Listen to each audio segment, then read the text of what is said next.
2014 Cadillac XTS rear spindle. I'm Brian from How to Automotive, and I'm going to walk you through the steps of replacing those.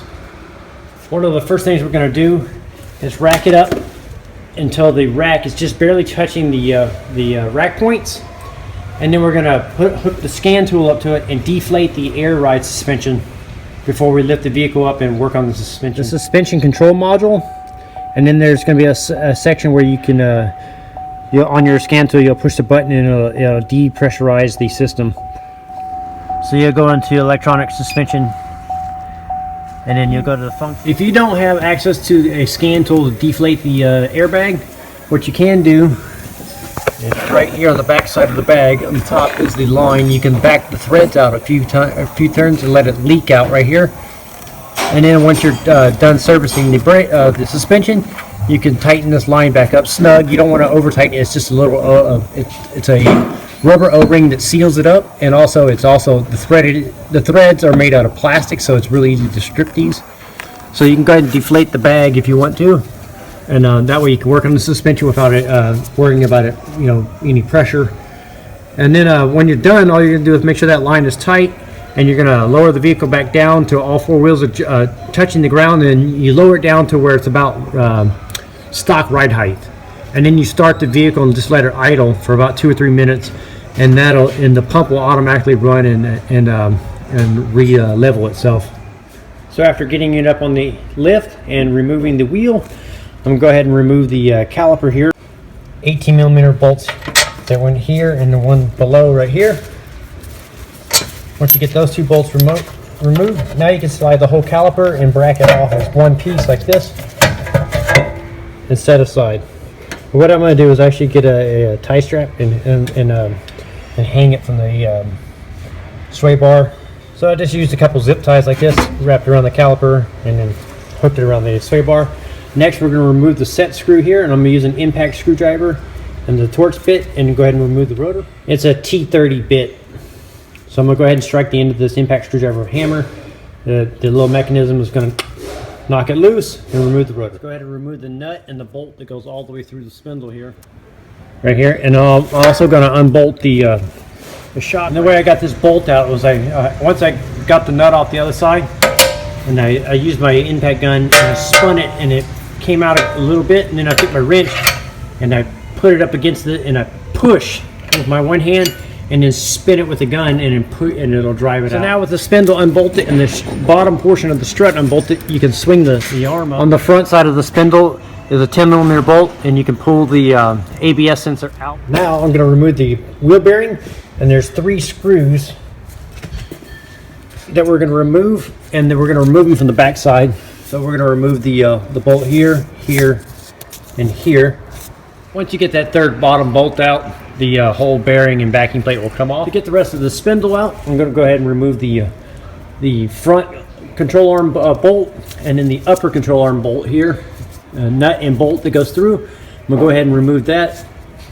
This is the part numbers for the spindle. So now I installed the upper control arm bolt first. I'm going to leave everything loose until I get everything started, but I do have the blue thread locker. The brand we use is Permatex, and I'll leave a link for this in the description of the video. Now we're going to take this little dog bone mount here, and the bottom bolt that went through here had the long bolt, and the upper one had a little slightly shorter bolt. So you're going to slide that through like that, and just start the bolts. I'm going to leave the bottom bolt out so I can swing it up and get to the bolts for the wheel bearing here. Once I get everything reattached, these bolts are going to be torqued down to 100. So now I'm going to put on the new wheel bearing, backing plate, and the bolts. And the bolts, I use the red thread locker. I'll leave a link for that on the description of the video too. You don't want these bolts to back off. If these bolts back off, the wheel falls off. So I use the red on that particular one. And then here's the parts, and I'll also link this up in the description of the video. So I just lined up the backing plate and then lined up the 3 bolt holes in the back and started the bolts to the back. And now we're going to torque these down the wheel bearing bolts are torqued down to 66 foot-pounds with the red Loctite on there. I also don't have the bottom bolt in yet. That way I can swing it out of my way to get to the bottom bolt here to torque it down, and then you can get in here and torque these 2 bolts. So once they're all three torqued down to 66 foot-pounds, so I got the top bolt started here. I got the lower control arm bolt going through here. The long bolt going through here. And I got all the nuts started, and then I also got the bottom of the strut started. And now I'm going to go ahead and install the ABS sensor. So you go ahead and install that and put the 10mm bolt back in. And this also routes underneath this little arm here, like this. When you go to put now that all the suspension bolts are back on, we're going to go ahead and run the lower bolt down to 111 foot-pounds. Torque that down. The bolt here will be at 111 foot-pounds. The one here will be at 111 foot-pounds. The one here going to the top of the upper control arm will be the spindle will be 111 foot-pounds. Now you can go ahead and install your rotor and the set screw. Now that your rotors are your rotor is back on, now you can take your caliper bracket and caliper and slide it back over the rotor.